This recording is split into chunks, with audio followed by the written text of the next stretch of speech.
Check, check.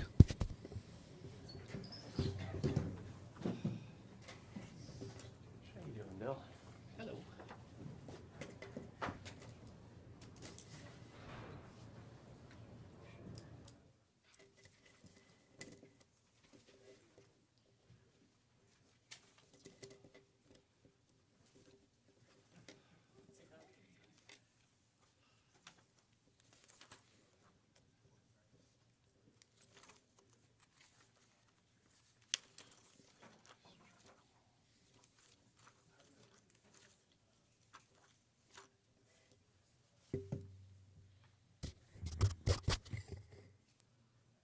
Do you have that, the printout from Megan, I mean, I don't need it, obviously, till the end of the meeting, but.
For the grants. One's for Montpelier Live. Okay. And one is for yours. Perfect. No, I realized you sent me something and I was like, oh my god, I gotta print it out. I definitely prefer them to hand me hard copies. Yeah, they used to be hardcore, but I'm not hardcore. But yeah, there's just these, and then Mike for the one. And these are on the consent agenda, right? One is the downtown transportation fund grant is consent agenda, and then the ADU. This one here. Okay. Oh, and that, yeah, transportation fund, consent list. I don't know why. All right. Fire away. Yeah, I will, once I get the signatures.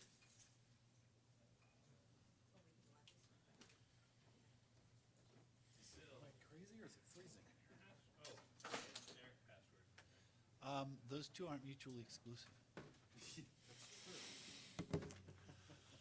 Am I crazy to think that it's freezing? How about that? It is a little Or that it's frosty cold in here. Yeah, Probably bump the heat up a little. that would do it good.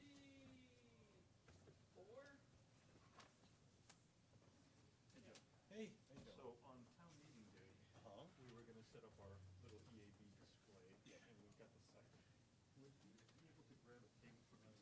That's what I was gonna do, is just throw, you know what, that's right, I wasn't gonna do fuel so that you had your own table, but I'm happy to toss it. Yeah, cause that would save us a quality Oh, one down, yeah. and then That's what I we'll probably usually be do. there between 8 and 5, so, yeah. Okay, so if we can have maybe the longer table. I'm thinking a longer table will fit there. I'll see what I It can goes do. it'll go parallel to the. Yeah, it may come out too far. I usually put one Okay. of the smaller ones, but I'll Okay, check it out. whatever you If can the do. long one will fit, I'll Thank put you. it there. Thank you.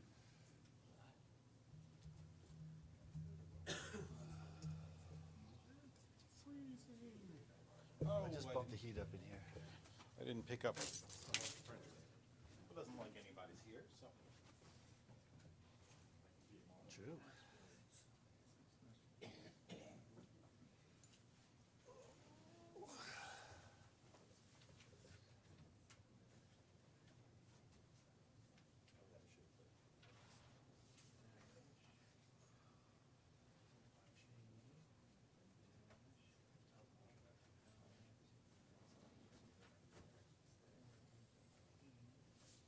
Somewhat random.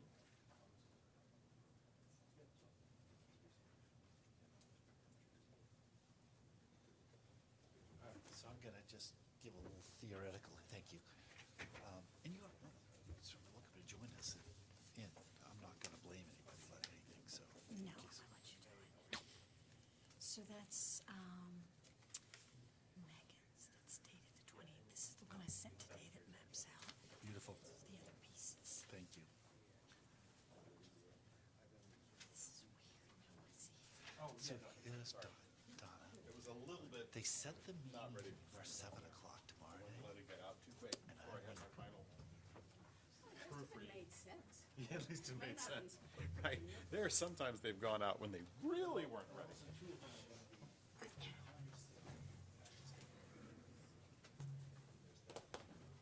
Well, I'm late or I'm early.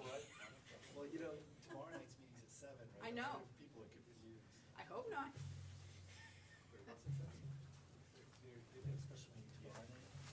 I think, oh, no, here comes Glenn. Just for them to discuss their own their own, so here they come, look at them, they're a just-in-time council member here.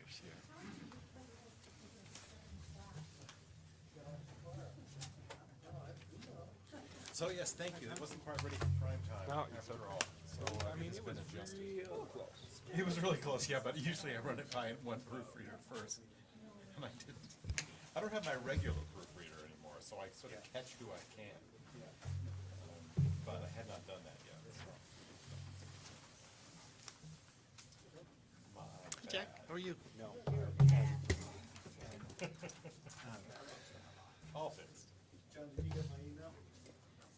Did I one from yesterday? No, from this afternoon about corrections to the minutes. Oh, I think it's the same ones that I had corrected. The one that's up there is correct. A missing name and a couple duplicate phrases. And there's a wrong word. There's a cane instead of cane. Kane. Oh, Who's a spell check Kane? won't catch that. All right, Exactly. I'll make that adjustment.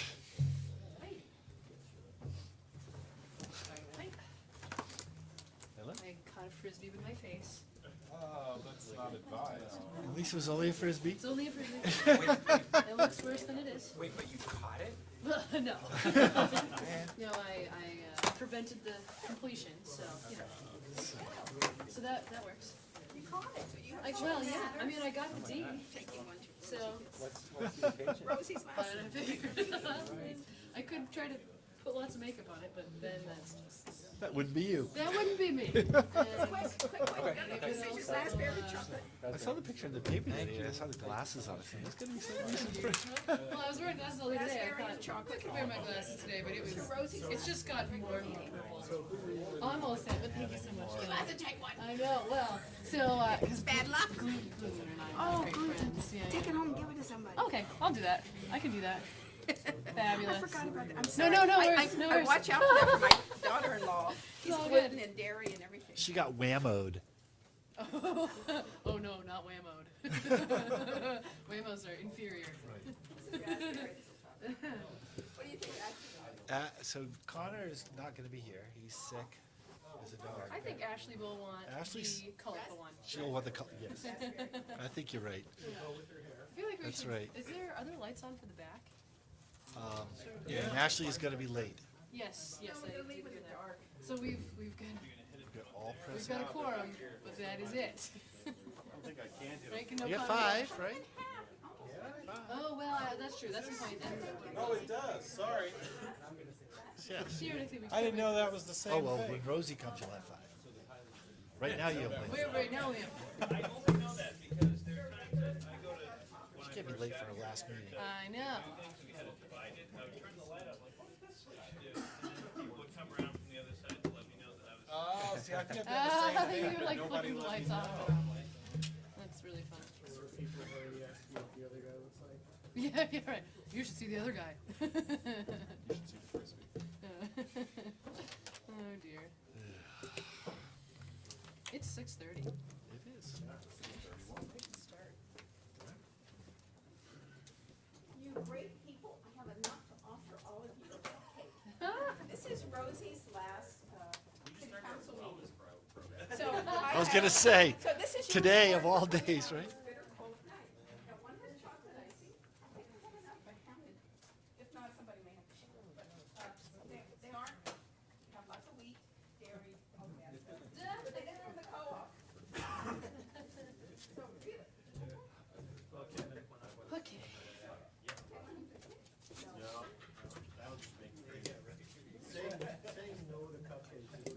Next week is the purge, Kevin, not today.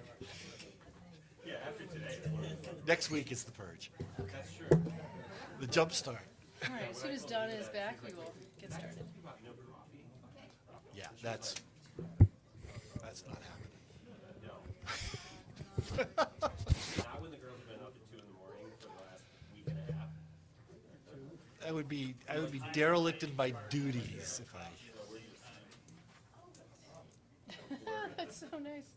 yeah, Leave no, it I would over there. be malfeasance in my duties if I didn't have my coffee in the morning. We all So- we started this new health thing. Oh. It's a class, it's a 13-week, it's great, Oh. nutrition class. No, that's good. So starting next week, we're going on some Aha. purge, and they said it's a whole week of no caffeine. Oh dear. And Well, good luck. Mike was in it, Kevin was in it, me, and we were all just like, what?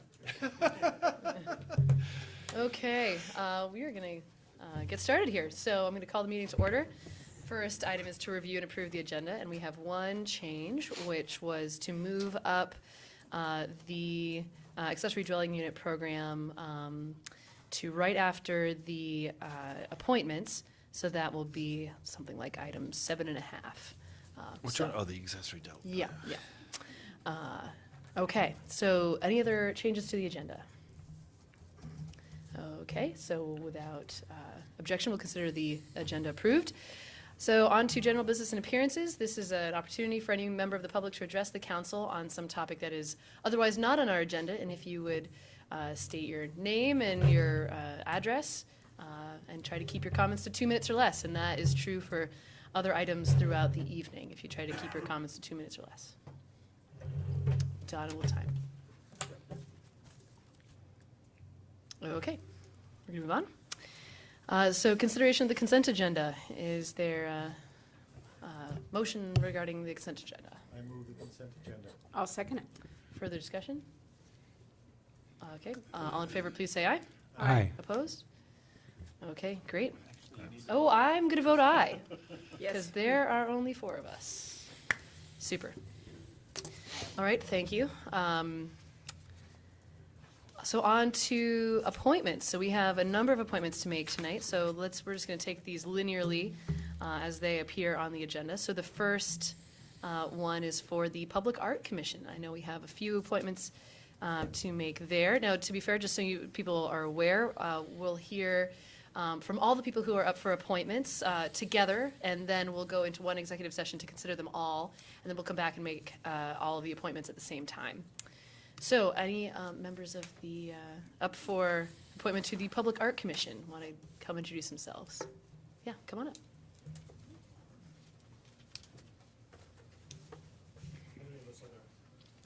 I believe there are 5 applicants.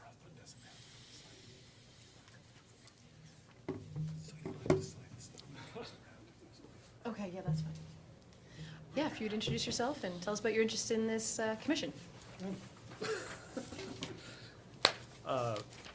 I'm Nathan Suter and resident of Montpelier.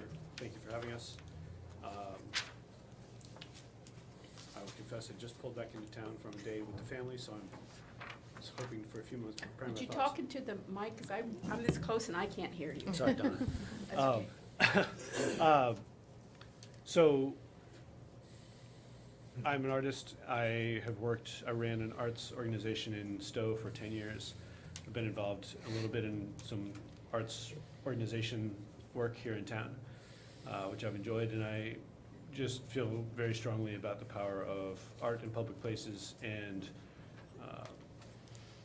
a community that is a cultural center. I think that's a powerful engine for our community and a potentially powerful piece of identity. And the more that we, as a community, support arts and culture, I think the healthier we'll be, and the more visitors will attract, and the more residents will attract and retain. So those are some of my motives. I think among other things that I talked about in my proposal or application was I talked about communication and the need for people on the commission, I think, to both to communicate well with sort of their own network and also constituents in general about the activities of the council, of the commission. I talked about sort of strategic thinking, and I think a commission like this, especially in its first years, will be doing some near-term, close business, and then some long-term thinking about what the work of the council or commission should be, and what it can be, and how it might be funded, and who we should try to bring in as allies to help move things forward. And I enjoy both that, the near-term, immediate, practical thinking, and as well as the longer-term, strategic thinking about how choices the commission might make in the first year will affect things further down. And then I also talked about process, and I have a strong belief and practice that good, intentional process creates good outcomes and leads to inclusion, and also makes it easy to explain the choices that any commission makes to the public. And I think that that's important. If we're serving the public, we need to be able to explain what we're doing and how we're doing it and why. And anyway, so those are powerful tools, and those are some of the things I would bring to the commission should I be lucky enough to be selected. Great, thank you. Hi, I'm Bob Ham, and my wife and I, Bonnie, sitting there, moved to Montpelier about 2 years ago, and we're following our grandchildren here. And I've been installing and repairing sculpture for over 40 years all over the world, and I still do that. And I'm just thrilled with this city. I love it, and I want to get more involved. And the best way I can get involved, I think, is to share my art experiences. And I've actually worked with Nathan on the selection committee for our public art at the Transit Center. And it was a wonderful process, so I just want to get more involved. And I think, to be brief about this, I think the best thing I can bring to our commission and to you folks is the sense of wanting to meet with other art leaders in other cities and really gather the best ideas. What's working in other cities to make them really vital art communities? Because as Nathan mentioned, and I totally agree, in my experience, the arts have really driven communities. They've really become the foundation of a great community. So that's what I wanted to emphasize in my proposal, is the effort to gather ideas, the best ideas, and bring them forth. Any questions for these guys? Thank you for being willing to serve. Any other, thank you. You don't have to hang out up Thank here. you for the cupcakes. And any other applicants to the Public Arts Commission? Okay, so next is the tree board. And I know we have at least one person here. If you're, yeah, do you want to come up and just introduce yourself?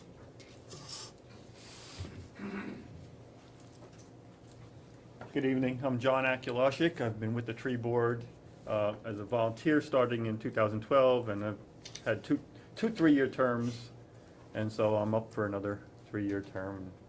Continue working to beautify the city by the planting of trees and protecting the ones that we have, and looking forward to battling the bugs that would destroy them. So, if you had any questions for me or not. Any questions? No question, but I just want to commend you again for your work on the Emerald Ash Borer plan. That was above and beyond, and we really appreciate Thank you. it. Great, thank you. Any other applicants to the tree board? Okay. All right, the Conservation Commission. I think there's only one person, and I don't see him here. So we're going to move on from the Conservation Commission. All right, that is it for the appointments. Oh, yes. Do you want to come up and, just so that people at home can hear you?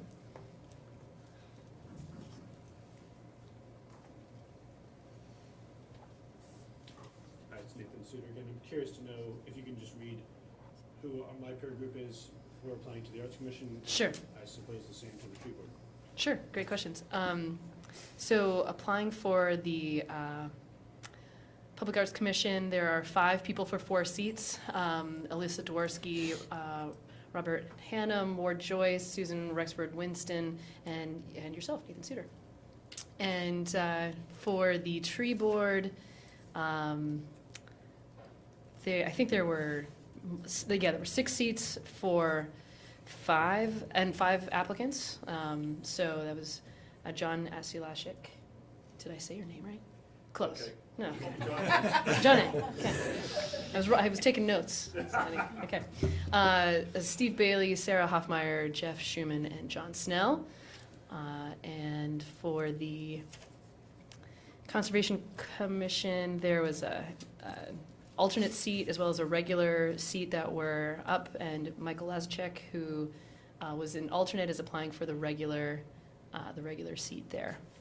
And I think that's it. Cool. All right. So, is there a motion to go? Yeah. Pursuant to 1 VSA Section 313A3, I move that we go into executive session to consider the appointment of a public officer. I'll second that. Further discussion?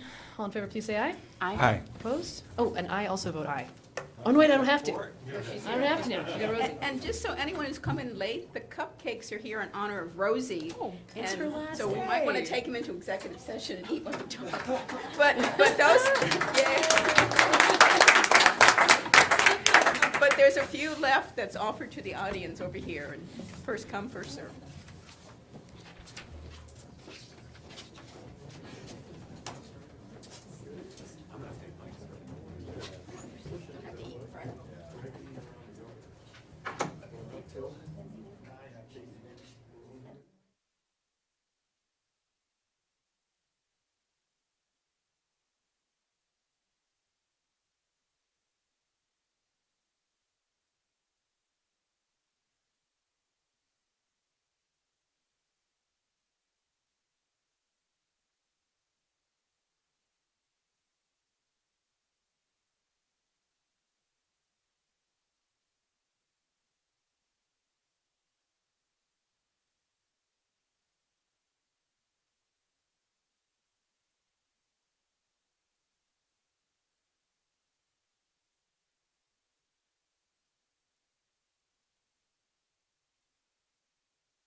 caught a Frisbee with my face, and that's why I've got a black eye.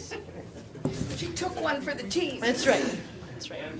I got the D, though. Sorry? Did you catch it? No, I didn't. Yeah, right. I should probably stop saying that. I didn't catch it. That would have been aggressive. Like, yeah, no. Okay. All right, do we have a motion to come out of executive session? So moved. Second. Yeah, okay. Further discussion? All in favor, please say aye. Aye. Opposed? Okay. Okay, I move that we appoint to the Montpelier Public Art Commission Elisa Dworsky, Robert Hannum, Suzanne Rexford Winston, and Nathan Suter. To the Tree Board, John Akulashik, Steve Bailey, Sarah Hoffmeyer, Jeff Schumann, and John Snell. And as a regular seat on the Conservation Commission, Michael Azorchak. Is there a second? Second. Further discussion? All in favor, please say aye. Aye. Opposed? Okay. Thank you all to all who applied, and looking forward to working with you all. So, Thank you. thank you. Thank you very much. Okay. All right, we're gonna jump now to the accessory dwelling unit program. So, Kevin, I'll let you take it away and introduce people, and, great. Do you have a presentation? No, okay. You're not like We are the projecting anything. presentation. You are, great, super. Good evening, Kevin Casey with Community Development, and Tyler Moss and Richard Williams from the Vermont State Housing Authority. Just to give a little background, Tyler and I started conversations about a month ago about starting a accessory dwelling unit program. This was an idea. This was a program that the city had, a very similar program, except that this program comes with a lot more experience. Tyler's been doing this for how many years? Wow. A while, yeah, a number of years in Brattleboro. And the issue before us tonight is asking for support. We are looking to apply for about $400,000 in community development block grant funds through the state. There is a resolution that needs to be signed in order to proceed with that. We have had substantive conversations with the state, and they're very supportive. And this will help meet our housing goals and infill and energy efficiency and a number of other things that the council has been supportive of in the past. And so I will let Tyler explain the proposal and where we go from there. Just as an aside, the plan is for our grant match will be to use some of the community development block grant funds, the community development revolving loan funds that we discussed at the last council meeting, that it will be reorganized, kind of giving us an opportunity with the flexibility I mentioned to fund a program like this, or our match for the program. Can I ask you about that real quick? So, Sure. Is the, you have two numbers written down here. One is the required expenditure is $50,000. Is that the match, or is that the That would be total? our match. So the general proposal, well, the budget's still being worked on, so this is preliminary, would be that the city would contribute from its revolving loan funds $50,000. The State Housing Authority is planning on putting up $100,000. Okay. And then the state Vermont Community Development Program, which manages the CDBG funds, we're requesting $400,000. All right, great, thank you. Sure.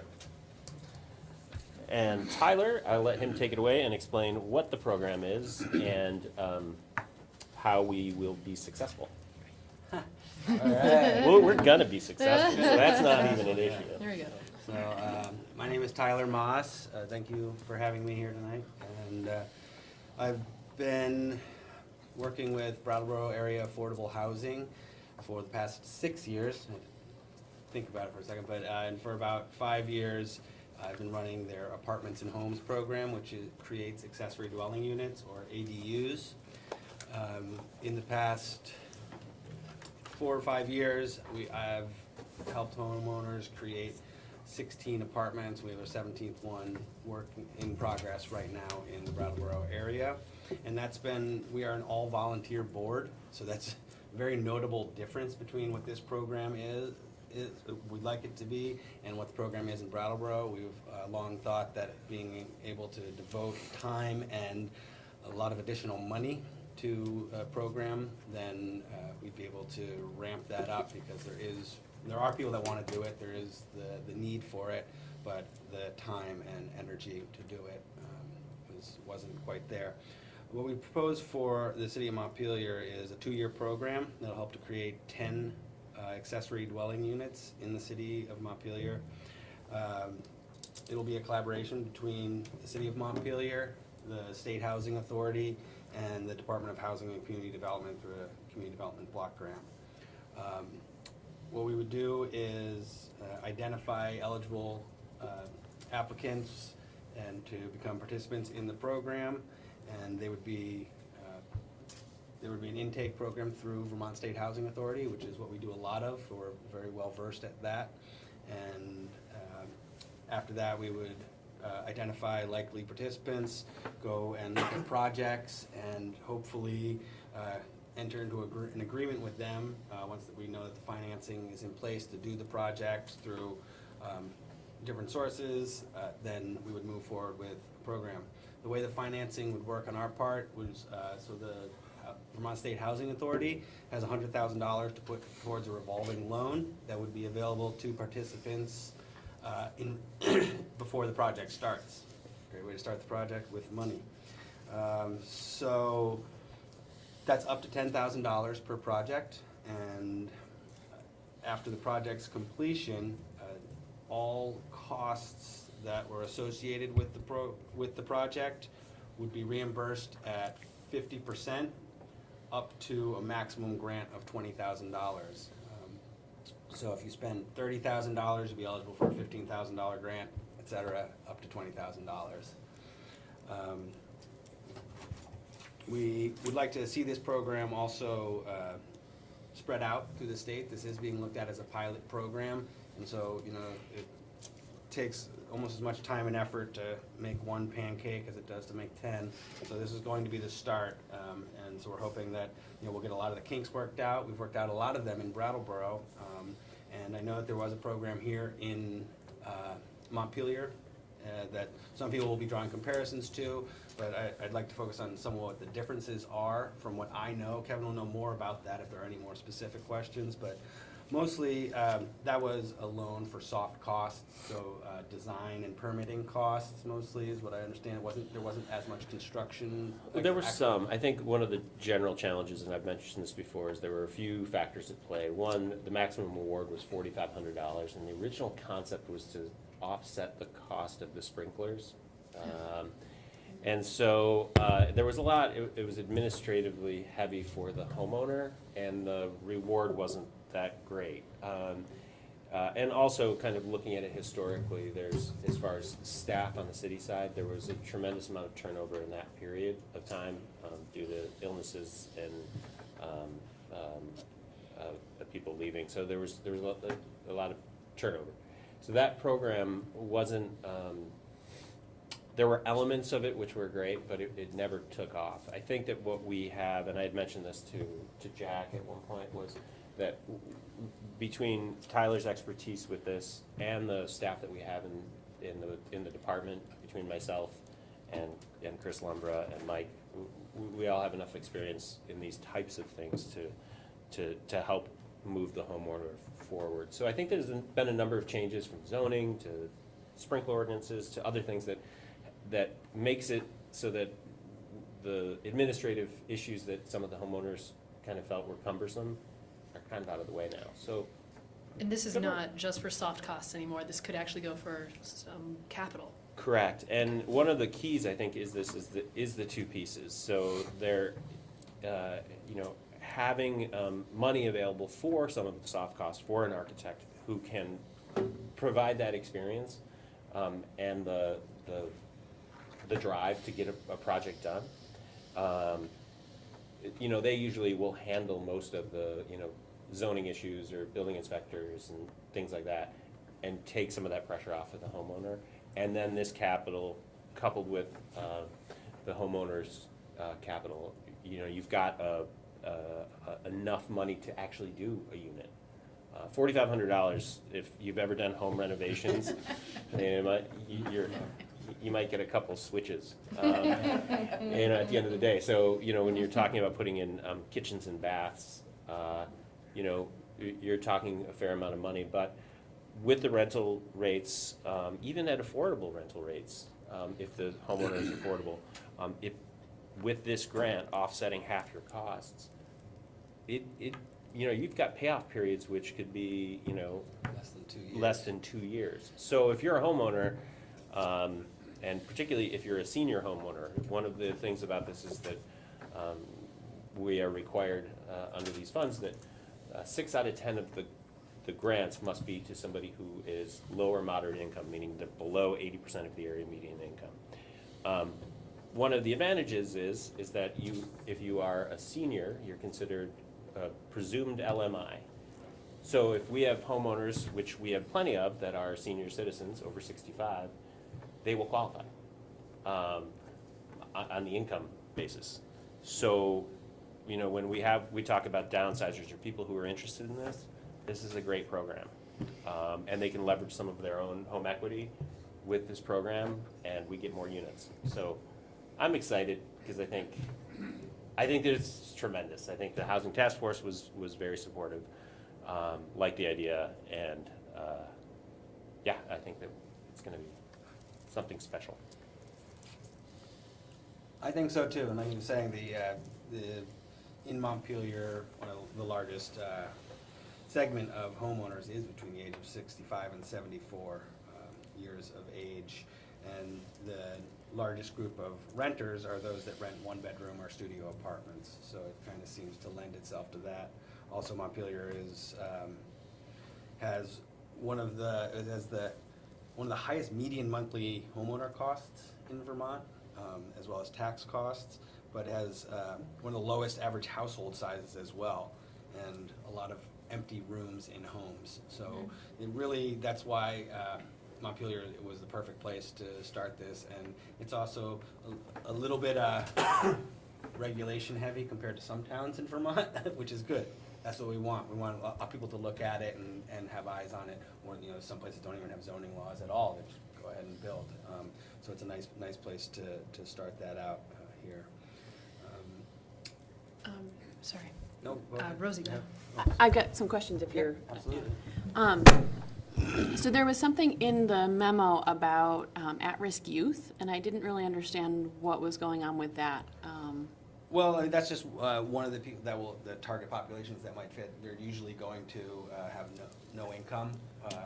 That's the income, so they would fit as far as For potential renters? For potential renters. And, Okay. you know, the final decision for a tenant would be left up to the homeowner. You know, we're hoping to find as much eligibility in the homeowner process and not in the tenant process. We don't want to force people to rent to somebody. I think that's what's going to leave a sour taste in people's mouths. So you have to rent to this person who has no money.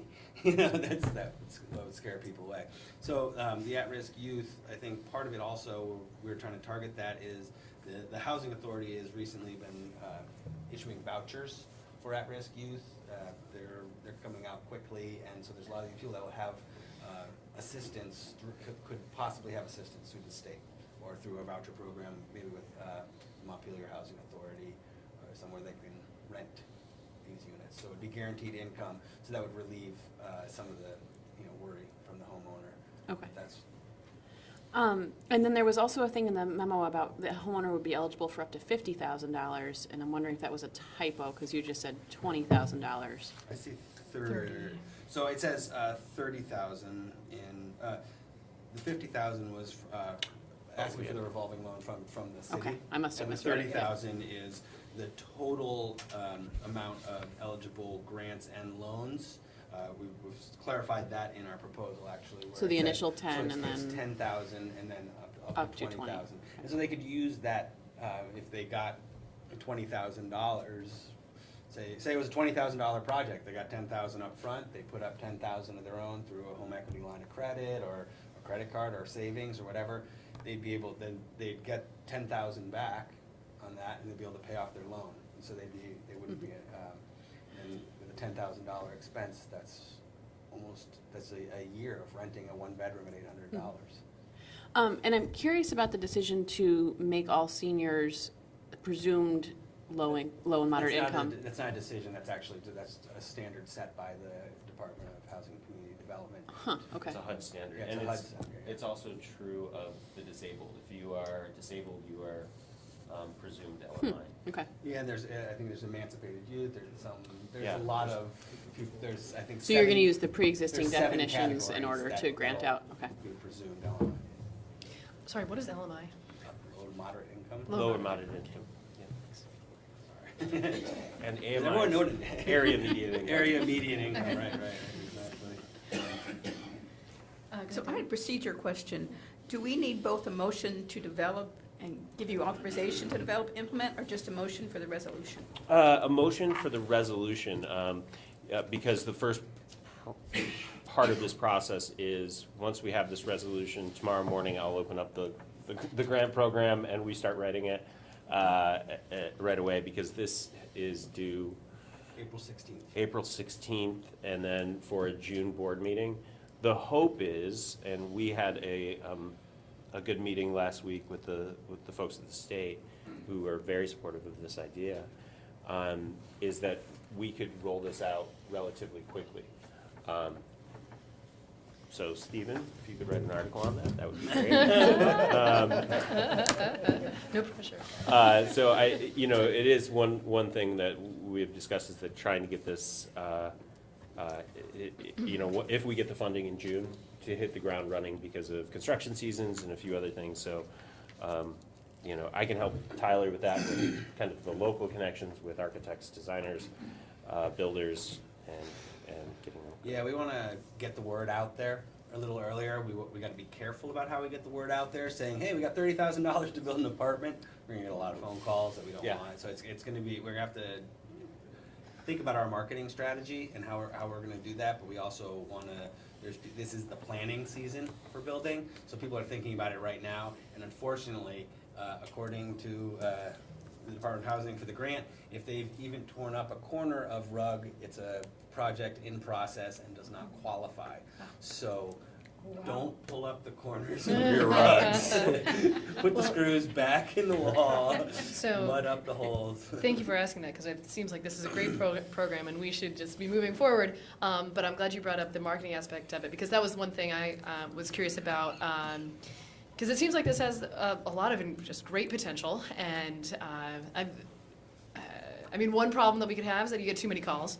The other problem we could have is we don't get enough. And I mean, this is just me, and I don't know how you all would feel about it, but like, I would rather have the problem of having too many calls than not enough, and so I would rather lean on the side of really getting the word out there, and I'm interested in making sure that that happens, and potentially we have Laura Gebhardt here from the Development Corporation, and if there's any coordination that can happen there, that could be great. But anyway, I would love to I mean, my gut is to make a big deal out of this. But we have to get the money first. Yeah. Yeah, fair enough. Will you tell us when? Make a very controlled big deal out of it. Yeah, well, fair enough. And well, I think that there could very well be too much interest in it, and we will have to work on developing a wait list, which is not a thing that we do a lot of. We have thousands of people on a wait list, actually, we're working with every day. And like I used the example before, $20,000, we had a lot of, that's the average cost of a project that happened in Brattleboro was $20,000. There's a lot of things that happened there already, these sort of in-law apartments or a base, something that had been converted into a bedroom, or there's a bathroom attached to it, so you're just looking at putting in a kitchenette. These can turn around pretty quickly. There's a lot of smaller contractors that charge very reasonable rates, and if we can get a $20,000 project, that's a $10,000 grant, so we still have more money. So what we'd look to, I think, instead of just giving back the money, we would look to extend the term of the program and to continue on doing it with whatever's money left, and then eventually ask for more. So I assume, Ask for more. yeah, fair enough. Well, Well, and how this- long will it go on, Right. perpetuity? That's hard to say. We'd like to see it continue. Whether or not continue with this level of funding would be, Well, I would just love it's to unprecedented.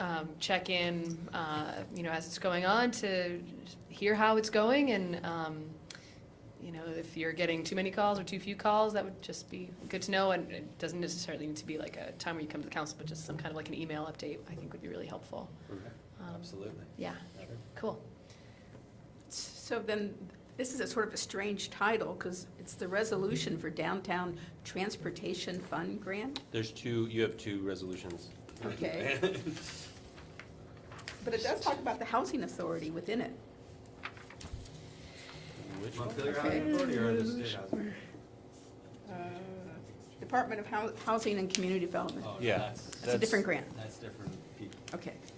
Then I'll use the language that's in the Well- agenda. Are we going to be signing that tonight? You said Yeah. a resolution. I don't see it among our, It's right here, because you all Oh. haven't approved it yet. okay. Yeah, John has. All right. I'd like to make a motion that we approve the resolution for the development of this pilot access dwelling unit program in Montpelier, Vermont. Accessory. Do you Second. do you need The more? ex- Nope, that's probably, I think that's fine, so moving the resolution. All right, so further discussion? Chris, yes, go ahead. Yeah, come on up. Peter Kelman.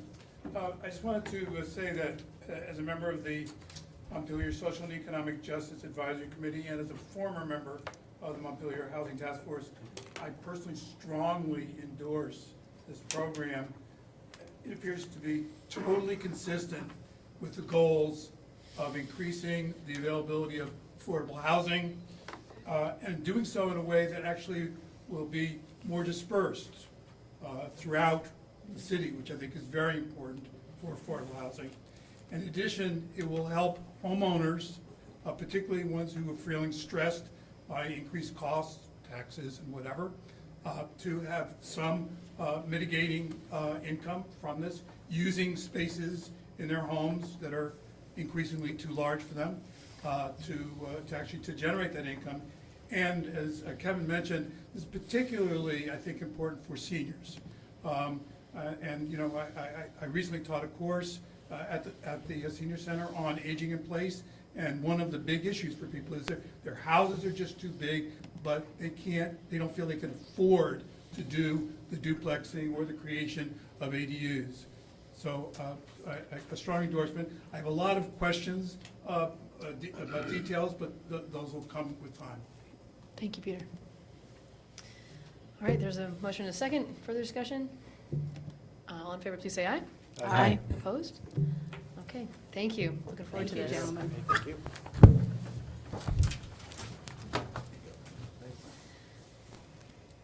Okay, the Emerald Ash Borer Plan. Welcome back to the table. Do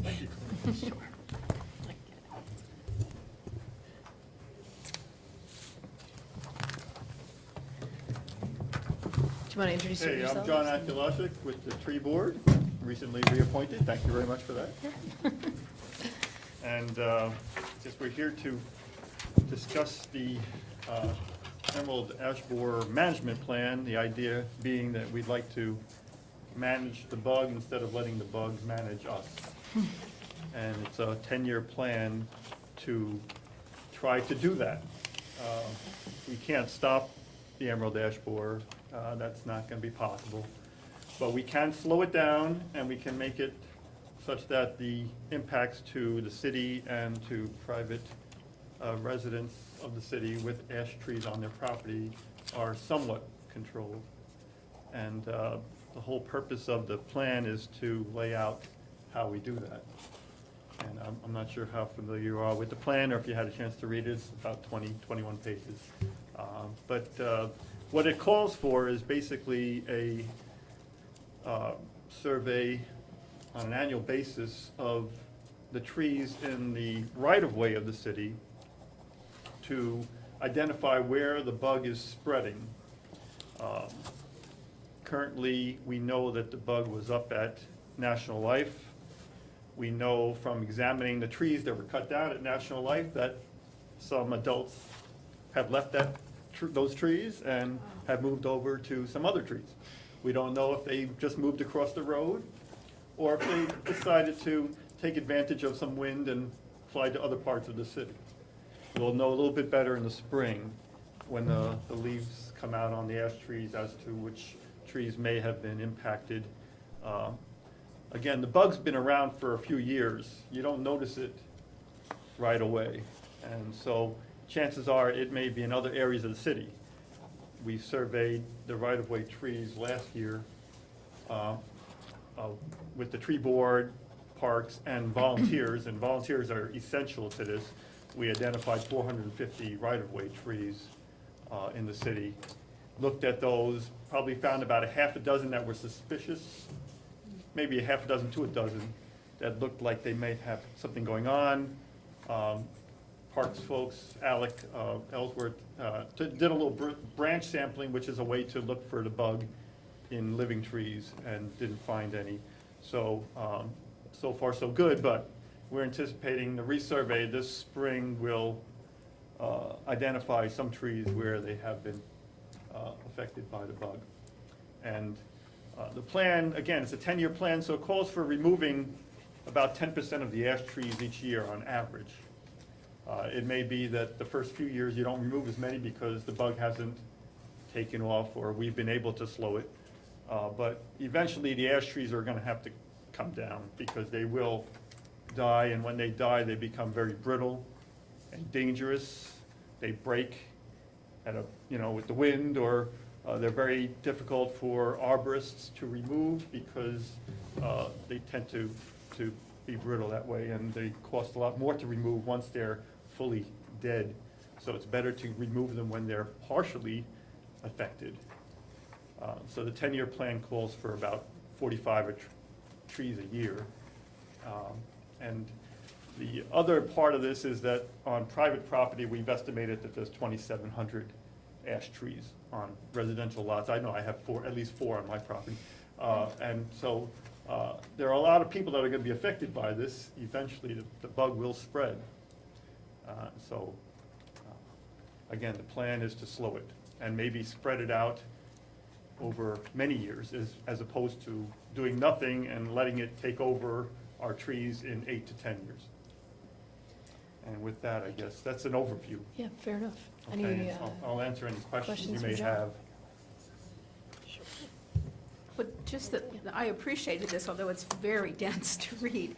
But that you did mention, like, some places are trying those wasps, and that you're going to be looking at if the current substance that we're using is still good or something better. So I like that aspect, that you're staying open to other solutions than the one you started with. Right, That's exactly. really- The idea is with the parasitoid wasps, to see how that develops. It may be that you have to build up a concentration of those guys that's fairly large to have them effective, because the emerald ash borer can produce 100 eggs per female. And you can see how that will take off exponentially if you don't do anything to slow them down. Right, you don't want to create another problem while trying to solve the Well, first one. yeah, there's other things that are going on. There's still research being done in the US and Canada on other methods of control that we're going to be keeping an eye on and seeing if it's applicable to the Montpelier situation. Just the other thing, I did pass this on to John Snell, that I've had a constituent reach out, really sensitive Right. to wanting to make sure they're notified where they're going to be treating the It's a- trees, it's an even though injection. it's not a spray, there's still Right. people who are very sensitive and need to know, Yeah, so. he copied me on that Yeah. email, and we will be very sensitive to that Yeah. need. John Snell, by the way, does pass along his regrets that he had a scheduling conflict, so he couldn't be here today. Glenn? Still on the injection for the 15 street trees. Can you tell me anything more about that chemical in particular? I feel like there's a fair amount of good information about the bad neonicotinoids, but I Right. didn't see a lot about the relatively good stuff that we would Right, use. it's called triage, emamectin benzoate. Yeah. It's the preferred insecticide for the emerald ash borer in this country. It will become a systemic insecticide in that it spreads to the roots, the trunk, and the leaves. And the idea being, when the adults hatch out, they go into the canopy to have a meal of leaves. And if your tree is systemically protected, they'll eat those leaves and die. And so those guys are removed from the population. So that's the concept about the injection. And this is relatively targeted to this particular species or to beetles in general, or? It's targeted to the insects that will prey upon the ash trees. Got it. Yeah, you can't just kill one bug. The idea being here is that we're protecting our ash trees long enough to have other trees grow and provide a canopy. So it's a 10-year plan. We're planting more trees, maybe 2 to 1 for what we'll be losing, but it's not a permanent solution. It's a temporary solution so that we don't lose these trees, which are our largest trees downtown, right off the bat. And that could happen. And just to make it perfectly clear to myself, any insect, other insects included, that chooses to eat this tree will die. That's correct. That That is very likely. Right. Yes. It's just that this is less dangerous for bees, for example, than neonicotinoids. Definitely, yes. And most bugs that want to eat the ash tree will be EABs, and therefore we want to kill them Well, anyway. I have, in all honesty, Yeah. I have to tell you that it's been found that there's 100 different insects that are dependent upon ash trees. So when our ash trees go, all those bugs are out of luck, right? So we're doing this just to protect the canopies of the trees downtown. We know it's not going to be a permanent solution. Maybe something will come along down the road. It's a 10-year plan. Who knows where we'll be in 8 to 10 years? There may be something that we can do other than the insecticide. But that's the best alternative at this point for those trees now. And it's the downtown trees plus any legacy trees that we may have in the park that are worth saving, like the one up at the old shelter, for instance, that I keep mentioning. But green ash trees especially are susceptible. And that's, most of our big trees downtown are green ash. Good. Glenn, I was sent an insecticide brochure from John Snell that I can forward to Bill and get it distributed, because it gives you options of insecticides and talks about this. It's very helpful. I should point out that the insecticide we came to conclude to use, independent of the state, is the same exact that the state came. We did our own research on these insecticides at the tree board. Everybody took an insecticide, went into the literature, and we came to conclusions. And then we looked at what the state was recommending, and it turned out to be exactly the same thing. So. Good. I was just glad to see that, as the ash trees die off, I noticed the guidelines in there about, you're not going to be populating or replanting any one species in total. The diversity. The diversity, aspect, yeah. I think that's great. We're figuring it out finally. Yeah. Great. Well, I don't have any other questions. So if there's any other thoughts, do we have a motion? I would move to adopt the newly updated Emerald Ash Borer plan. I'll second it. Great. So motion to adopt this Emerald Ash Borer management plan. Further discussion? Oh, and budget proposal. I'm sorry. I missed. We need to. That's okay? It's agreeable. Okay, great. All right. Any comments from the public? Okay, all in favor, please say aye. Aye. Aye. Opposed? Great. Thank you all. Thank you, John. Thank you very much. Okay, and on to the zoning. So we've been hearing about some zoning changes here, so. All right. And you do have a presentation, right? I have a quick presentation. Okay, so I'm going to move. You get choices today. I do. know Connor will not be back.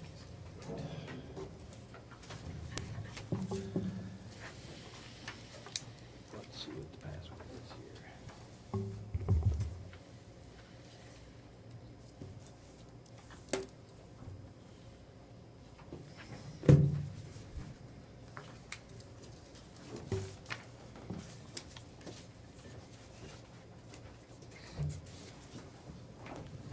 Bill, I just sent you that, and I forgot to put it in the subject heading.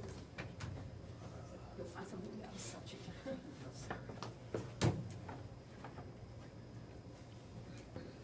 It's been pretty bright. I don't know if we'll need to kill the lights. You prefer the lights on, right? I may Ashley do, I like them. Oh, you like them all? Well, Whatever works for our audience. Yeah, it's going. It's.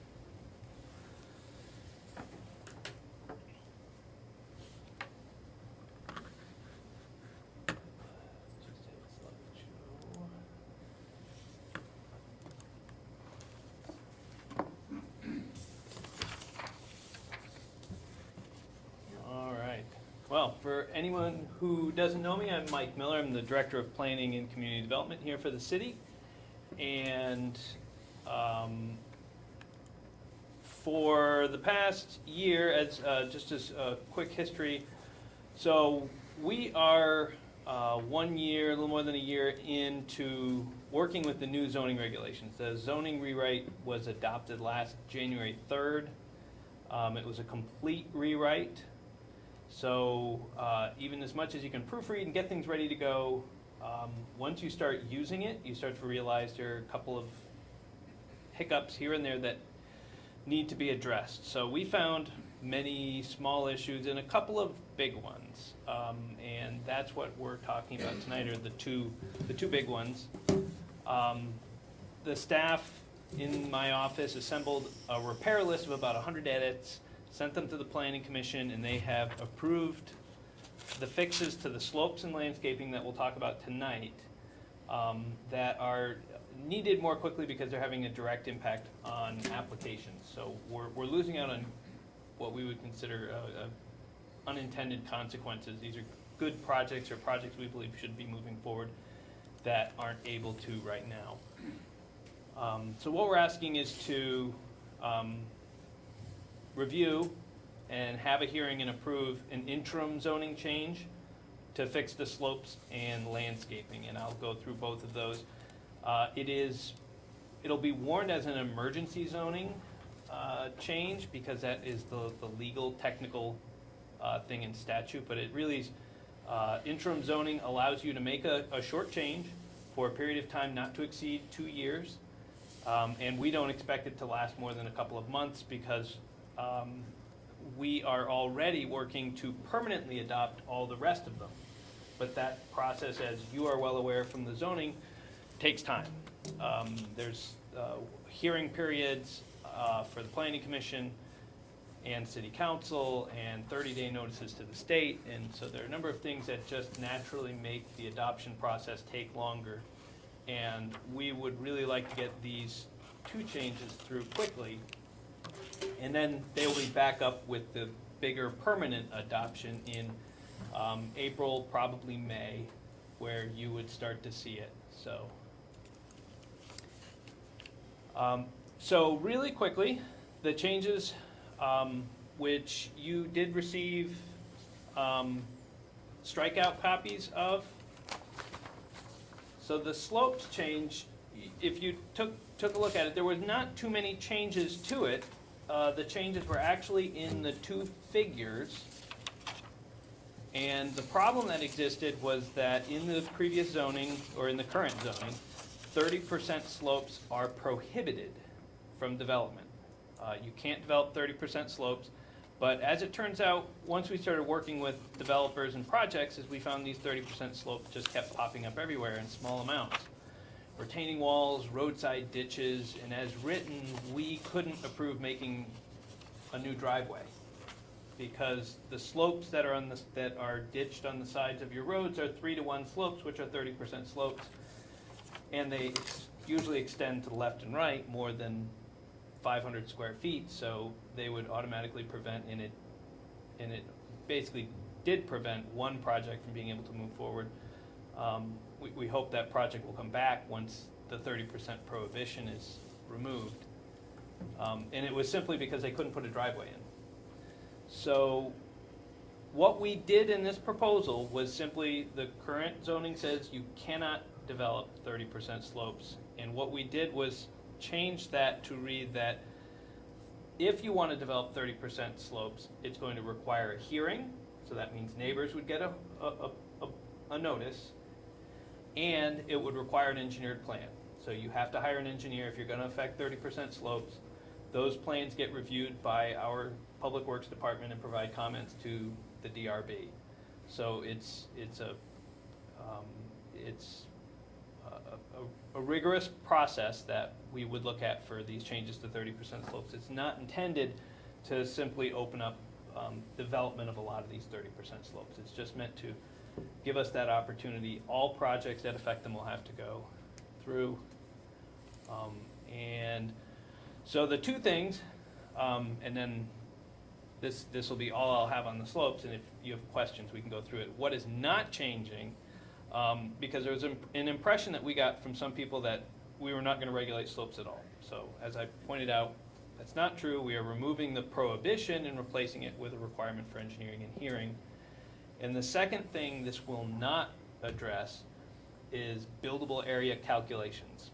And for people who are new on the council and may not know, the zoning had a rule that said we would calculate density based on the buildable area of a lot, not on parcel size. Because this is an interim quick process, and it's got an abbreviated public comment period, the Planning Commission didn't feel comfortable moving it forward, so they held back that piece, which is proposed to be changed. But it's going to go through the full adoption process. So the buildable area is not going to be changed with this interim zoning change, only this requirement that says you can develop 30% slopes, if that makes sense. So it looks like in the strikeout that you also changed the square footage that would Yes. be impacted. I'm sorry, I should have been clear about that. So the other thing that we did change were those numbers. What we looked at, and kind of surprised us a little bit, was that the threshold for engineered plans,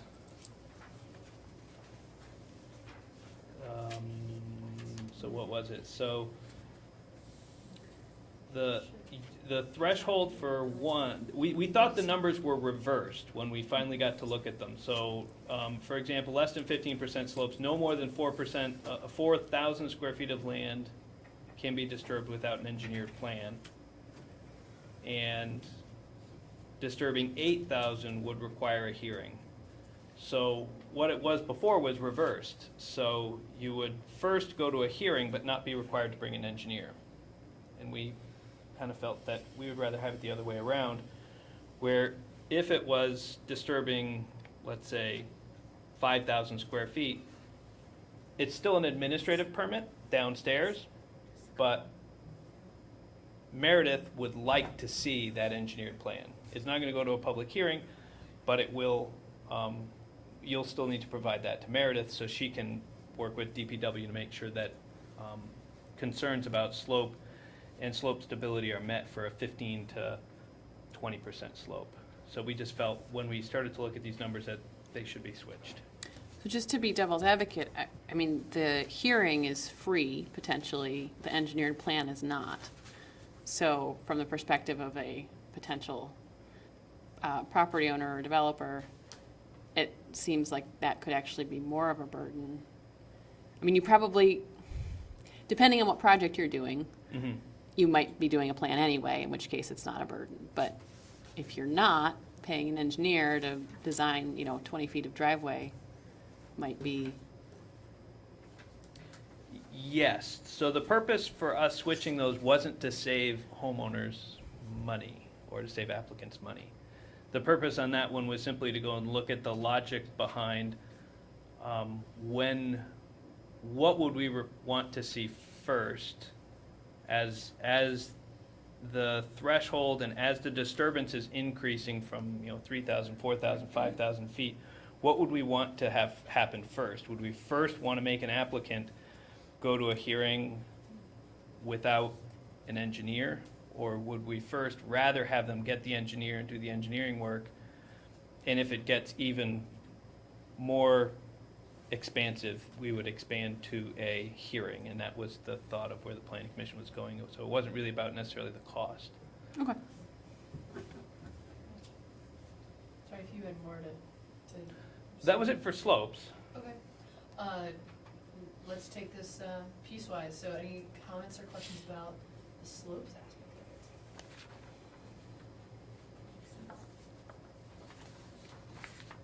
Good evening, Joe Castellano, Saban Street. Can you guys hear me? Is this, okay. My only comment was, I know Mike's put a lot of work into this, and I know that you've obviously had some pushback from some of the developers and builders and stuff. Is there any way you can write the language just to exempt what it seemed to be the issue, like the retaining walls of driveways, as opposed to the blanket 30%, not allowing building on over 30%? Because I think there's some concerns from a lot of people I talk to as far as soil erosion and water runoff and stuff like that. I know you've tried to address it. What comes into an engineered plan is going to be addressing a number of things, including stability of the soil and the erosion control plan. Erosion will be looked at in a second section as well. So I think 3007 is steep slopes. I think 08 is erosion control. Gotcha. Okay. So there's a second round of looking at those.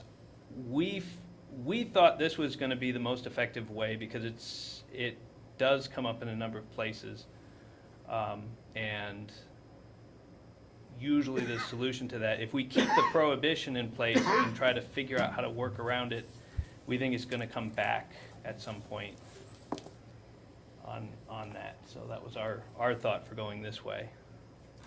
And I was just curious, I know you mentioned one project couldn't be developed just because of a driveway. Do you know offhand just how many have been affected by this?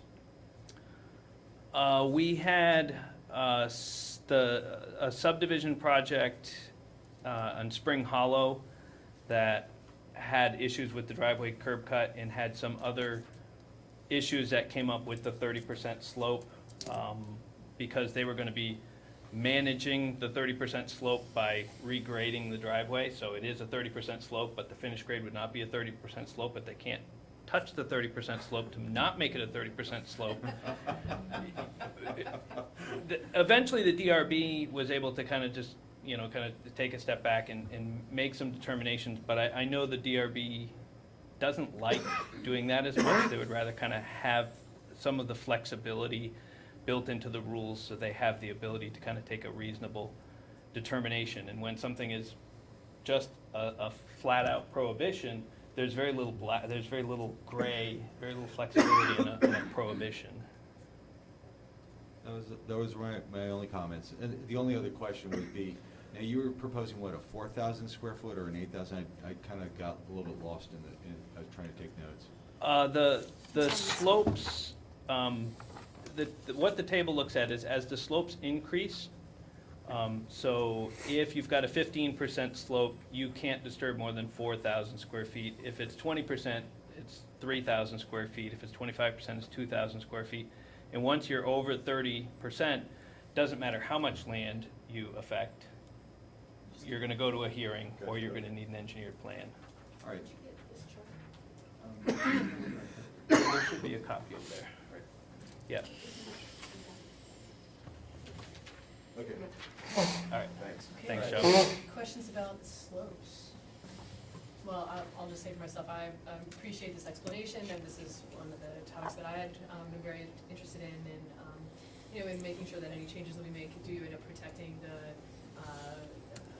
land in terms of erosion. But I'm glad that that's covered in a different section, and I think having a public hearing makes sense, and having an engineered plan is probably a good space for there to be gray, and give some good discretion, so that we can have driveways, but also,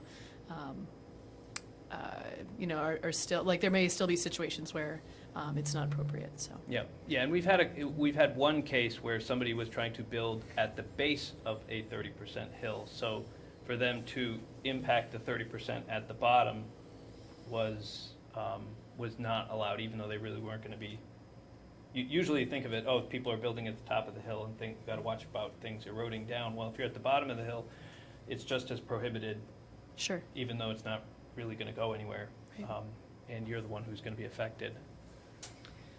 Okay, great. Let's really move on, team. Okay, great. Okay, so this is a little bit more complicated. So I gave you two versions of landscaping and screening. And the reason for that is, legally, what we're going to be proposing to do is to change the strikeout copy, which you got that's red, and what you'll notice is it's almost all red. So I just gave you a clean copy as well, because it's a little bit easier to... You may need the light on it. To read. So you got two copies. This is not a complete rewrite, but it is a substantial revision. And the problems with the current version of the landscaping and screening, I should point out, comes up for any site plan. So within a site plan, there are a number of requirements you have to have. The only thing that's really exempt from site plans are single and two-family homes. So most projects will need to have a site plan, and many of them will qualify for needing to meet the landscaping and screening requirements. So the problems that came up with the current version was that there were a number of missing administrative rules that kind of came back that are, even somewhat just a little bit wonky. How close to the tree need to be to count as a shade tree? There's a requirement to have so many trees for so many parking spaces, but then there's nothing that says how close the tree actually has to be to count. 10 feet, 5 feet, 20 feet? There really was no rule, so we kind of had some difficulties there. Just defining tree sizes wasn't clear in the rules. How to measure tree setbacks. There was some rule that said trees have to be within 10 feet, and we started to think of the street. We started to think, is that 10 feet to where the branches stick out, or is it 10 feet measured to the trunk of the tree? It just said 10 feet, and so there are just things that came up that just needed to be fixed.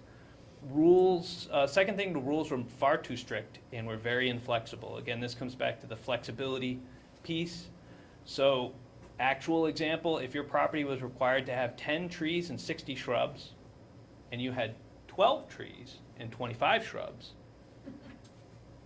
do you need to cut down 2 trees on your property in order to make room to plant those additional shrubs?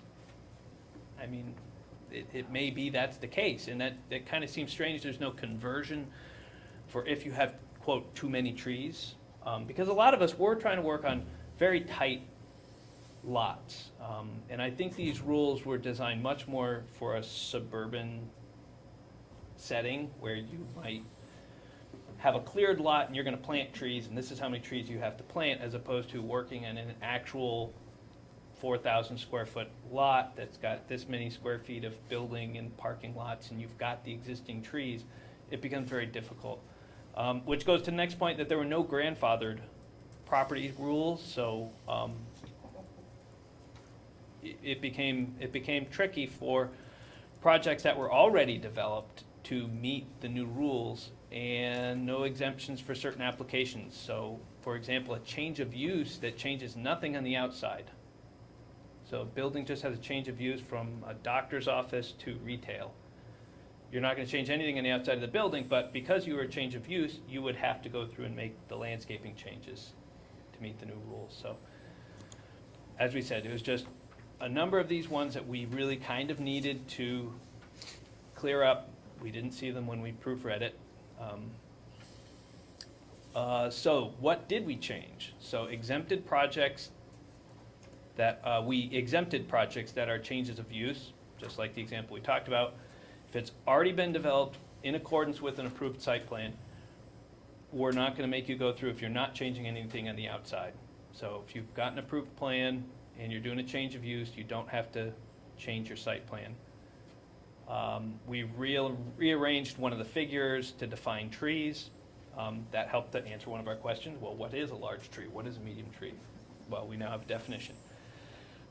We clarified that if trees meet 2 sections, they can be counted in each one. We grouped planting specifications together. We added some requirements for plantings.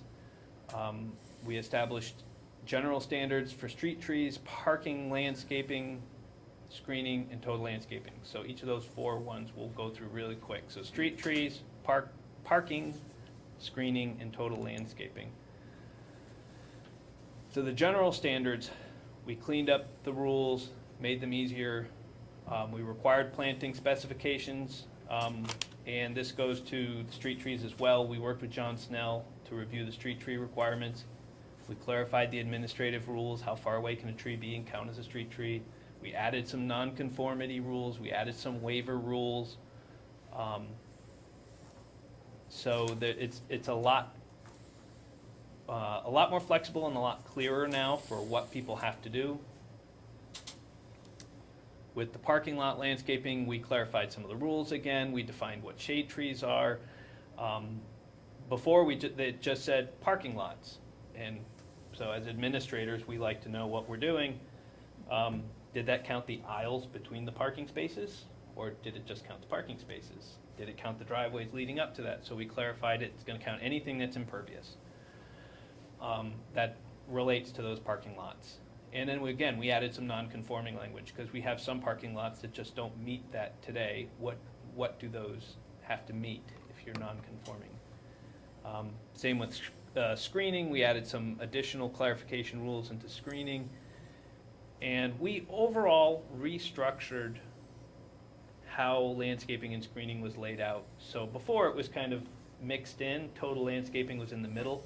We pulled that to the end. So what we're going to have is street trees, parking lot landscaping, screening, and then total landscaping is at the bottom because really you might meet total landscaping just by the trees you planted on the street, the trees you planted for your parking lot, and the trees you planted for screening. We're going to have a total for landscaping and screening, and what it really is going to look at if you were exempt from street trees and exempt from these other ones, we want you to at least have something, you know. And for a number of projects, they may be exempt or they may be grandfathered or they may be getting a waiver, but at the end, we do want to see some landscaping and screening. And the rules that are in effect today were based on the perimeter of the building. So the bigger the building, the more trees you'd have to have. And it was kind of an odd relationship. The new rules that we worked out is based on impervious cover, so total impervious cover. And we used that as a factor, and there was a lot of experimenting to come up with this. Take your impervious cover square footage, multiply times 0.033, and that'll help you get to the amount of required landscaping you need. I could go over examples at the next hearing if you guys are interested, but that's kind of, that's how it would work now. Minimum planting areas are there, and then we added some nonconformity and waivers. So the idea was just, this would be a catch-all at the end that we would be able to put in. It is complicated. You don't have to make any decisions tonight, and anyone who has questions, more than welcome to email me questions or comments. For people at home, it's mmiller@montpelier-vt.org, and I can answer any questions people have on the landscaping and screening. As I said, it is a kind of a comprehensive rewrite. I worked very closely with Meredith, who's our zoning administrator, and Audra Brown, who is our planning and zoning assistant, to really try to work through these to make sure these new rules, you know, we've got them where we think these are going to be effective and work and not interfere with projects. So, Jack. I didn't have a chance to read this entire thing, but I'm looking at the street trees section and utility standards, 3.203 G2. And A says large trees are prohibited where the lowest utility lines are 35 feet or more in height. And then B says, large and medium trees are prohibited where the lowest utility lines are less than 35 feet in height. Why don't you just say, large trees are prohibited whenever there are overhead utility lines, and then medium trees are prohibited when the lowest line is 35 feet or below. That could work as well.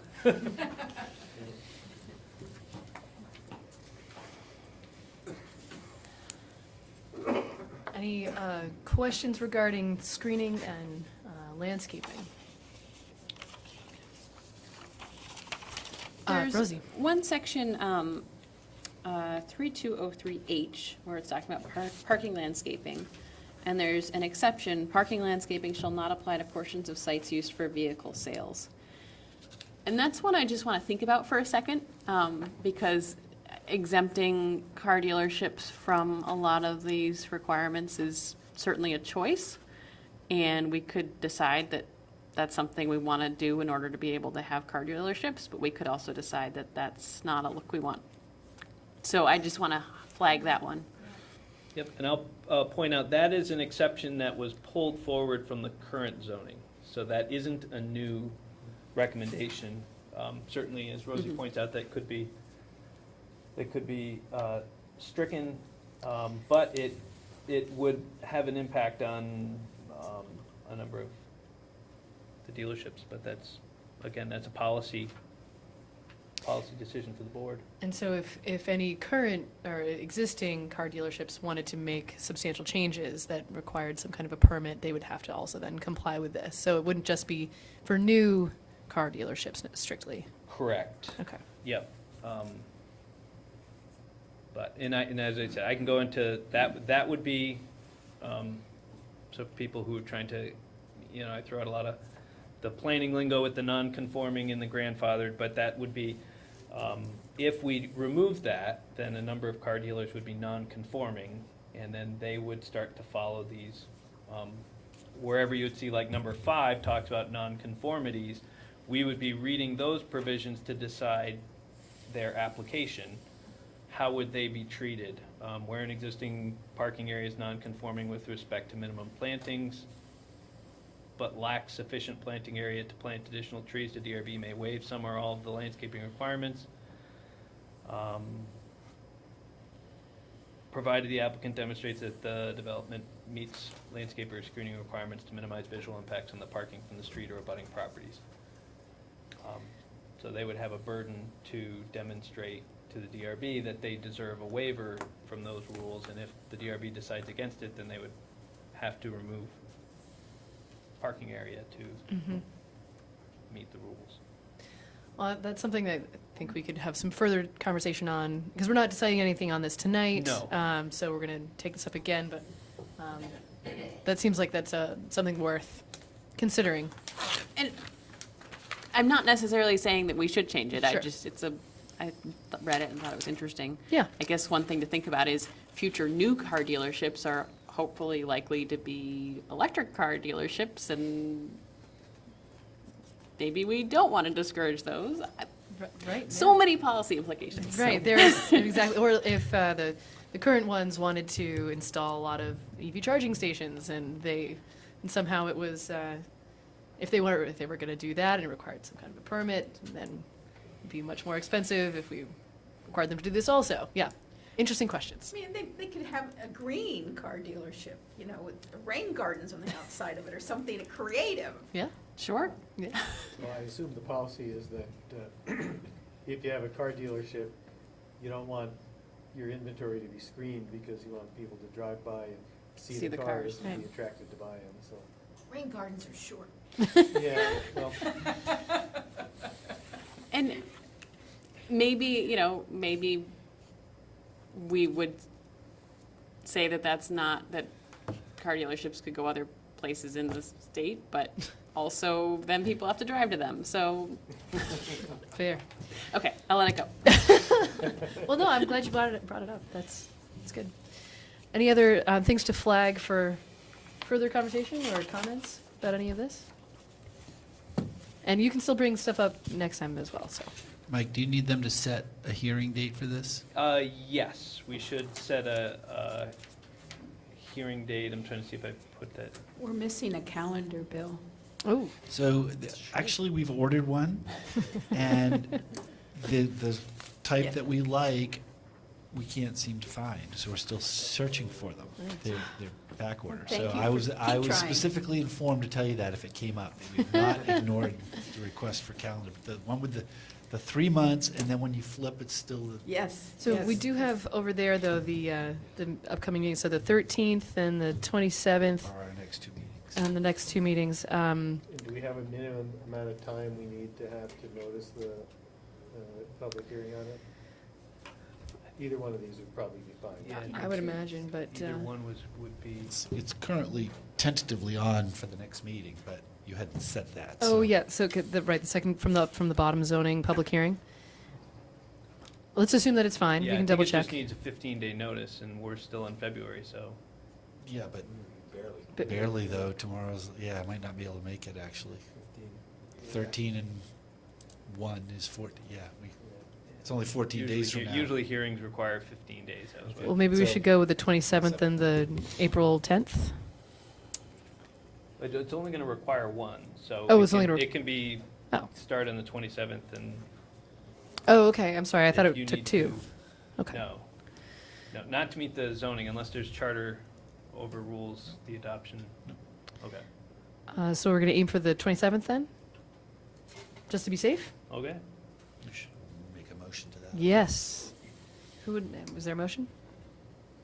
I move we schedule a public hearing on this proposed ordinance for March 27th. I'll second. Further discussion? All right, so we're voting on the public hearing for the 27th of March, on the zoning fixes. All right, so any further discussion? Just to thank Mike, what your comments were, helped me put things in an orderly way, and when I go back through it, very helpful. Just thank you. Okay. Very helpful. Yep. Okay, further discussion. All in favor, please say aye. Aye. Opposed? Okay. Super, thank you. And thanks for printing these. Oh, yes. Yes. Only way I it's can, new. or the only way I can get through it. Oh, Right that one there I now. need. Okay, so we are on to the public hearing on the proposed charter amendment, so I'm going to move back to my seat over there.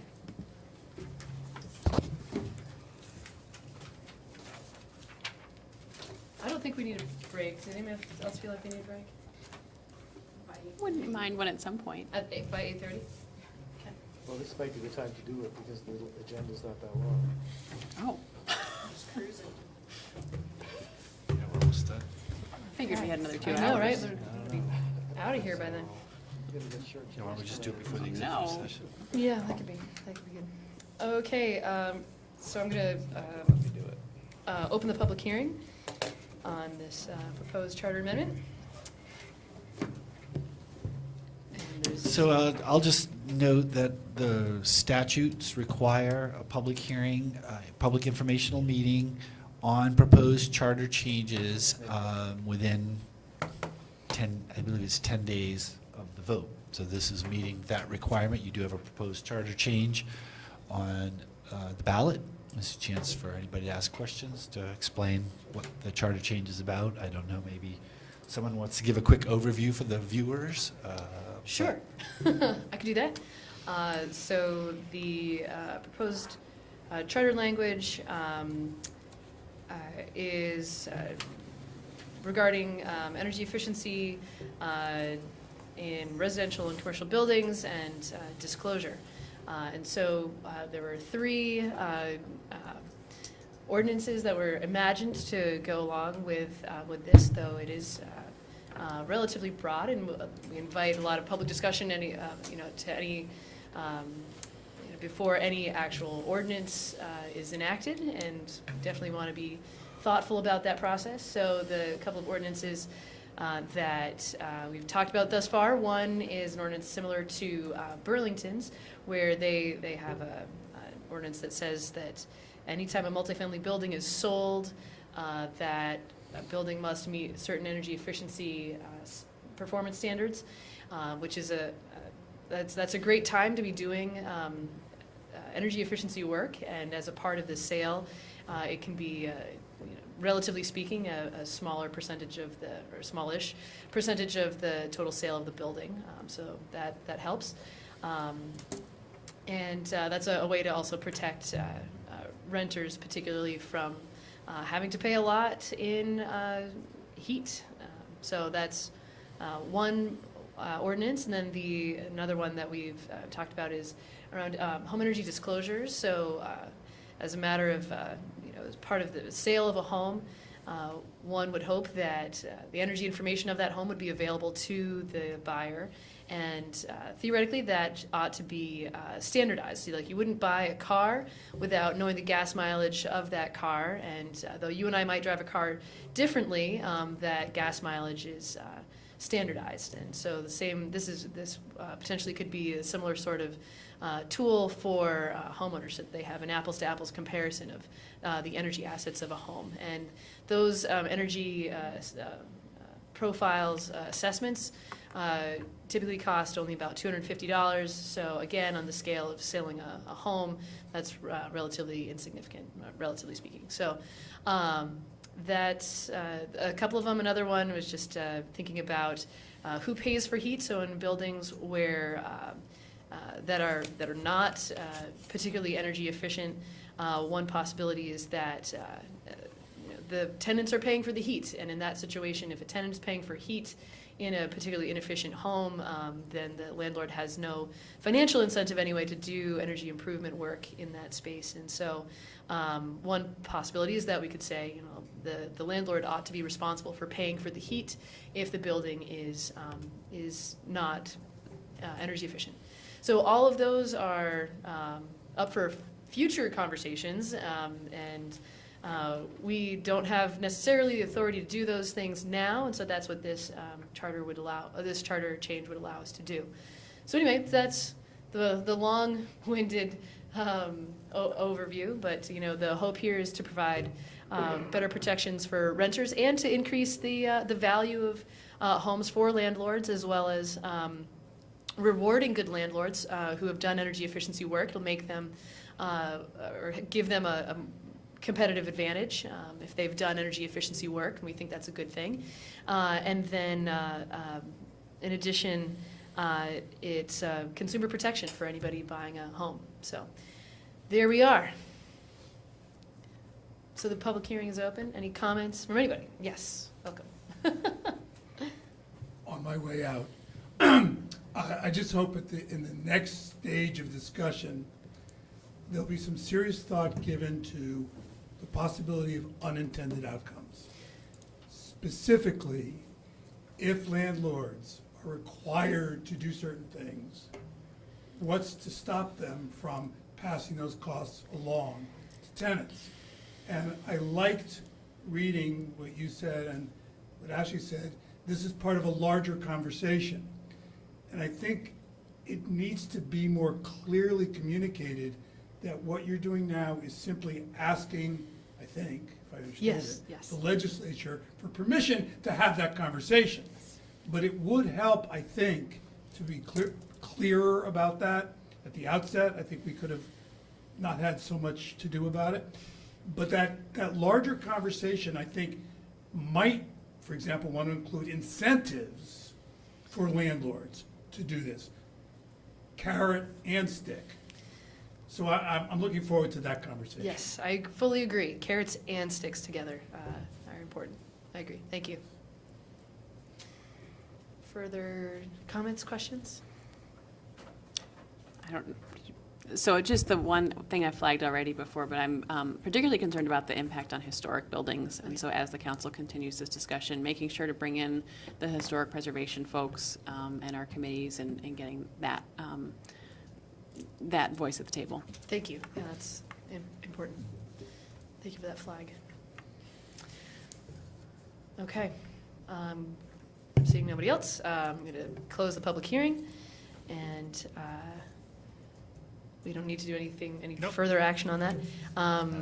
did that. Okay, so on to this parklet discussion. So we have a question about whether the parklets can be, if it can be under construction prior to Correct. May 1st. This was really, we had a request, as you recall, we spent some time last year on the ordinance, and it says the parklets may be maintained and operated beginning May 1st until October 25th of each year. And the question came to us at staff, can we start building it so that we can operate it on May 1st? Or do we have to wait till May 1st to start building? And we all had different opinions about what that meant and how we might respond, and we thought there was still enough time that we would bring it back and just, this doesn't really necessarily require formal action or amendment, just a question of what your intent is or your policy would be on that, so we can provide guidance, and then at some later point, we can amend the ordinance if necessary, but we just wanted to get a sense of if you all had any strong opinions on one way or the other. I have thoughts on this, but I'll defer to you all first. I also have thoughts. Well, one is that if we were going to allow people to take more time, I would certainly want to adjust the charge accordingly, because they would be using up parking spaces during those times. I was also concerned by the comment in here that it took a number of days to take apart the parklet, given that I think one of our requirements is that it be removable in an emergency. So if it takes that many days to deconstruct it, it kind of seems like maybe it's not removable in an emergency, and that seems like a concern. Fair. Donna? I really saw the dates as that's when they can start, that's when they can take the streets, and not before and not after. That's how I saw it. Jack? I agree with that. I think when we were adjusting the dates earlier this year, I think that one of the concerns we were balancing was how much time would those spaces be taken away from parking? And so I think the entire time they're taken out of parking service is covered in that time period. Yep. That's Do you want to add anything, Glenn? I agree with what's been said. Okay.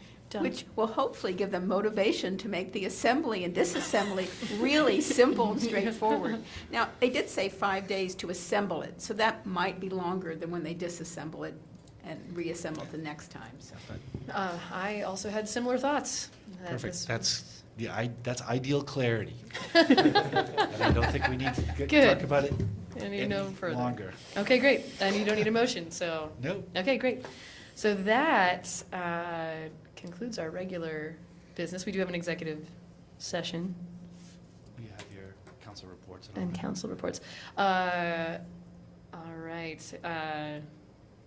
Rosie, would you like to go first or last? I'll go first. Okay. I wanted to thank all of you all for being a pleasure to work with and engaging with me on some really dorky policy discussions and indulging me on going down some meanderings about car dealerships and all kinds of future policy implications that are very minute in the grand scheme of things. And I also really wanted to thank the city staff, and that has been one of the real pleasures of doing this job, is getting to learn how everything works within the city, and taking all the tours and meeting all the staff and really learning what an exceptional staff we have.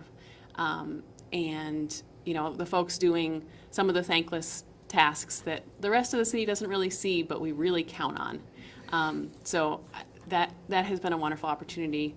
I hope that maybe someday there will be a Montpelier Day and everyone in the community will get a chance to take those tours and learn from those staff what they do and take some time to appreciate that. So that's I leave this knowing so much more about my community than I knew before, and having a much greater appreciation for it, and knowing who to call whenever I see something. So, and I also wanted to just express to you all that I'm not going away. I look forward to maybe someday in the near future participating on some committees and doing something that's a little bit more at the level that I can afford out of my time right now. But I certainly want to continue to be involved. So you'll probably see me looking for a nomination to some committee at some point. And that's it. Jack, do you want to go next? Yes, I'll try not to be too emotional about this, but I never knew Rosie until she was on the council 2 years ago, and it's been a great pleasure both coming before the council and working with Rosie on the council. I think you're a model for a public servant, and I'll really miss you. Thanks, Jack. Thanks a lot. Glenn or Donna? Thanks, Rosie. And I'll see you soon, I'm sure. And anyone else who would like to talk with me tomorrow morning at Bagito's, 8:30 to 9:30. I have really been enjoying that time, especially recently. And I'll also mention I've been going occasionally to Another Ways community meetings that they have once a week on Monday afternoons. I'm hoping to continue doing that. I'm really excited about learning more about Another Way, and I think they're doing fantastic work, so I will be talking more about them in the future, I think. Yes, Rosie, thank you, thank you. You've applied not only your unique style to the city council, but broadening all our awareness for details. And it doesn't mean that I can change my ways, but I'm glad you were here and that you've added so much to the city council. I truly appreciate that you recognize the staff, because I too think that the community needs to know more about our departments and our staff. So I will keep the Montpelier Day in mind. And that you're willing to come back. The one thing that I really pleased me with Nancy Sherman when she got off the council, she came back and was on committee after committee. And so I'm glad that you're not going to just disappear. You're allowed a little rest, okay? But do come back. You have a lot to contribute. Thanks, Donna. So, my favorite Rosie story. Is this a roast? Well, I remember the vacant lot ordinance, and I was a city councilor sitting over there, and I remember you didn't like the vacant lot ordinance. Or it's not vacant lot, it's the nuisance building. Nuisance building, thank you. That's the one, vacant buildings, I was thinking. But anyway, and you had all these reasons why it was not great.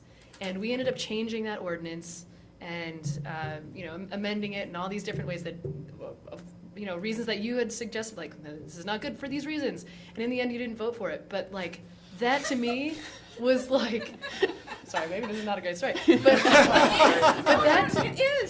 that to me was like so just wonderful, right? That you were willing to say, here's why, here's what I believe in, and here's, detail oriented, like why this could be better, and why this is not good as it is.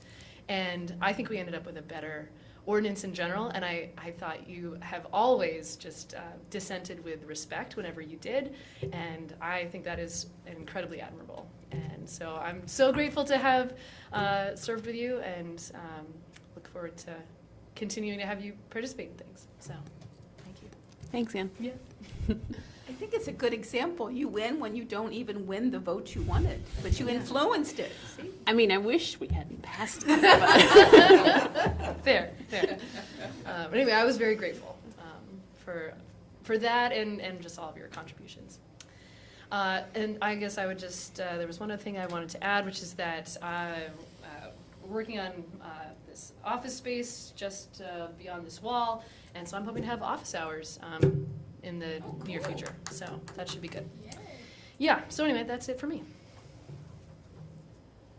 Well, first I want to say, I know I'm Mr. Curmudgeon over here, but I hope you know that I really appreciate your contributions here, and I know everybody does, and you're going to be missed. So it's good to hear that you're going to be staying around. I should also mention a couple things that are more boring and businessy. Early voting is virtually non-existent compared to other elections, so I don't know what that means. We're working against the trend there. I do still have some needs on election day. There are still a couple people here who haven't signed up, or who are, to the extent they're available. And not everyone here is available, so I would encourage, in particular, strictly speaking, I've got 7 slots left, but really the 1 to 4 slot is where I need one more to feel safe. Let's see, beyond that, what have I got? I don't know if you all want the quick 411 on last November's past charter changes, because this is the week they're all happening, or you just want to wait and I can tell you what happens afterwards. I know you got a lot to talk about yet. So, do you all want to hear what's going on? Sure. Okay, there's hearings on both of them in House Government Operations this week. The hearing on plastic bags is going to be Friday, and we've got a few folks who are going to be coming in to talk about that. I'm not hearing a lot of pushback on that at all. I'm not hearing much of anything at all, which is sort of interesting and peculiar. And looking at the list, I'm not saying that there's going to be anybody really coming out against it, so I think it's probably looking pretty good. See how it goes. Non-citizen voting is a little more complicated because the Ledge Council, what we understand is that they were initially preparing to suggest that it is unconstitutional in regards to the Vermont Constitution. Now, we have several attorneys, or a few attorneys, of note on our side in this. Dan Richardson, of course, who helped us draw it up. Also, Peter Teachout has weighed in favor of the constitutionality of the proposal, and the two of them have been in discussions with Legislative Council, and I think there's going to be a little bit softening there to create less of a stark report. So I think there will be a little light there that can shine through that may enable this committee, which I have a feeling wants to pass it. We've got a lot of folks who are going to be testifying in support. We've got the city clerk from Tacoma Park, Maryland, they've been doing this for years, and who is also going to be able to testify in support of the plastic bag ban, because they've been doing that for years. But anyways, that's where we're at, basically. Is that also a hearing on Friday? That hearing, sorry, that's going to be on Thursday, and 10 o'clock is set aside for the committee just to hear from Legislative Council. And I'll have Sheila there to take notes, and then it's going to be everyone else's turn, 3:45, which is a very odd time, especially since we've got a lot of people who are going to want to weigh in on that. But that's where it's at now. It's changed a few times, but that seems to be where we've landed. Okay. Go ahead. So I'll start with the easy stuff first. Just some of you may have noticed, last couple of weeks I did this thing called Meet the Manager at North Branch Cafe, stealing Glenn's idea, and the Coffee with a Cop. We had very small turnout, but interesting conversations. I believe wasn't able to do it this week or next, but we'll probably try to do it at least monthly after that, just one more way, and maybe change some times of day too. The morning doesn't always work for everybody. So, but had some interesting conversations. I think our projects are all moving along as expected. I'm going to do that. So I'll join the chorus of Rosie fans. It's a measure of my appreciation that I came back from DC so I could be at your last meeting to say this to you in person. I have worked with over 30 city council members in my tenure here, and probably 40 if I count all of my various jobs. And I've, in no disrespect to the other folks sitting around the table, but have never worked with someone as diligent and responsive and thorough as you. And it's you've made us all better. You've made our staff better, and I mean that in a good way. We sit at our meetings saying, "What's Rosie going to ask?" But it means that it makes us think more. So you have upped the game of all of us. I appreciate it. I appreciate that when you first came on, we were talking about things, and I said, you know, I really want to have regular check-ins with council members. And immediately, you got in touch with me and said, okay, let's set up a time. And since then, every Monday at noon, we've had a chat, or virtually every Monday, and I found that to be very helpful. Just sometimes we just laugh about stuff, and sometimes we get into really heavy-duty conversation, but we got a good chance to know where everybody was at, and it was, you know, I always happy to do it with anybody. So thank you for your service to the city, and I echo Council Members McCullough's comments that you are what public service is all about, and it's been a privilege to work with you. So. Thanks, Phil. Appreciate it. Okay. So we have an executive session to go into at this point. So we have a motion.